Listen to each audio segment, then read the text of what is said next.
Hi, my name is Cooper Kane. This is my persuasive speech, and my topic is going to be on should teachers carry guns in school? So there have been 16 school shootings with injury or death in the United States just in 2023. So in the past 4 months, there's been 16 school shootings with people that either get injured or die. That doesn't include people just bringing guns to school. Basically, with this topic, I like to talk about this because not all schools are able to have a student resource officer or something on standby. So teachers are starting to arm themselves with weapons just in case of this happening. Education Week says there have been 16 school shootings this year that resulted in injuries or deaths. There were 160 such shootings since 2018. That's just so many, and then we're trying to fix this issue. So I think the best way to fix the issue is going to be arming teachers with guns.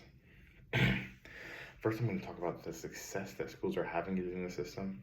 Second, I'm going to talk about the issues private schools have with this. And lastly, I'm going to talk about,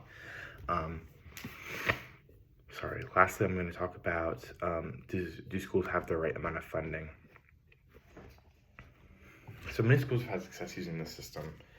Teachers are kind of going through these programs and getting armed and getting told how to really use this effectively rather than they're not just giving teachers weapons.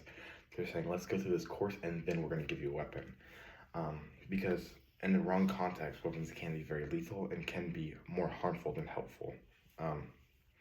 According to the New York Times, Mandy, a kindergarten teacher in Ohio, has already done what she can do to secure her classroom against the gunman. Basically, she knows it's her responsibility as a teacher to not just educate students, but to also keep them safe. Parents don't send their kids to school thinking, oh, I hope my kid comes home safe. They know their kid's going to come home safe. So this teacher is putting that into practice. Students shouldn't just have to come to school and be safe. They should know they are safe and be able to feel safe.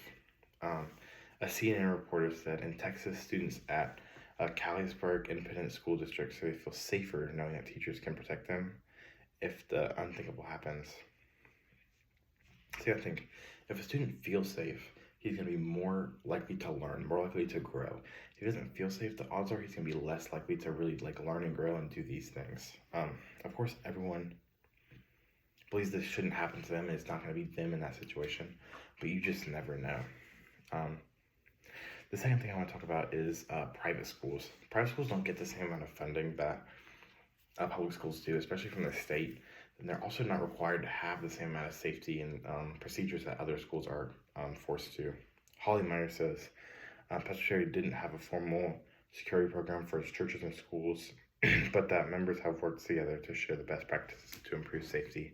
This is that school that just got shot in Nashville, which really played an impact on me and hurt my heart.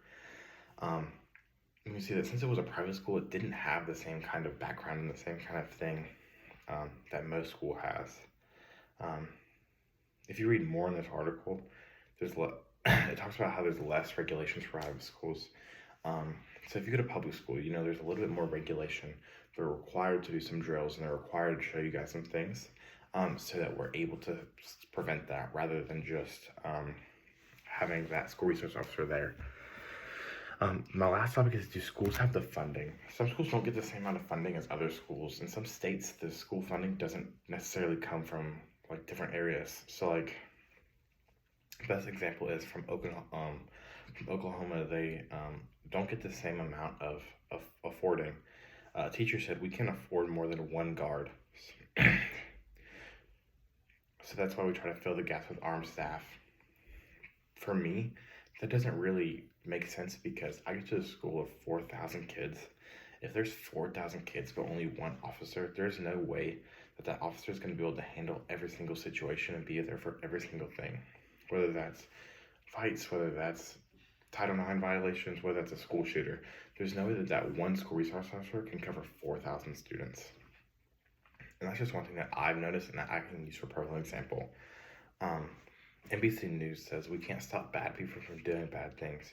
We can potentially arm, prepare, and train teachers for other administrations to respond quickly because the reality is we don't have the resources to have law enforcement at every school.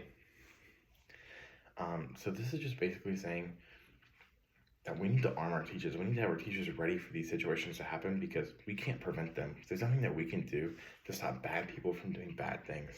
There's nothing I can stop a drug dealer from dealing drugs. There's nothing I can do against that. But what I can do is I can prepare my staff and my team and my teachers to be able to fix that situation.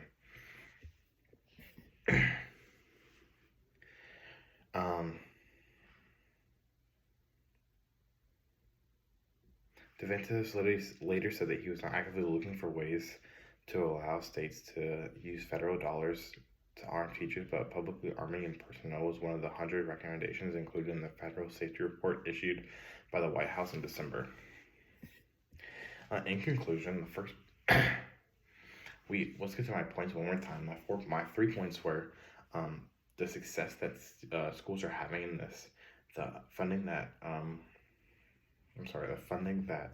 private schools have or really don't have, and the third thing is how schools don't have enough funding to have school resource officers. There have been many situations providing school shootings in America, and so these things need to change, and we need to be able to speak up against our government, our people, so that we can fix this. There's no longer any reason for someone in our community to believe that teachers should be able to carry guns in schools because the situation involving school shootings is becoming way too serious. Thank you.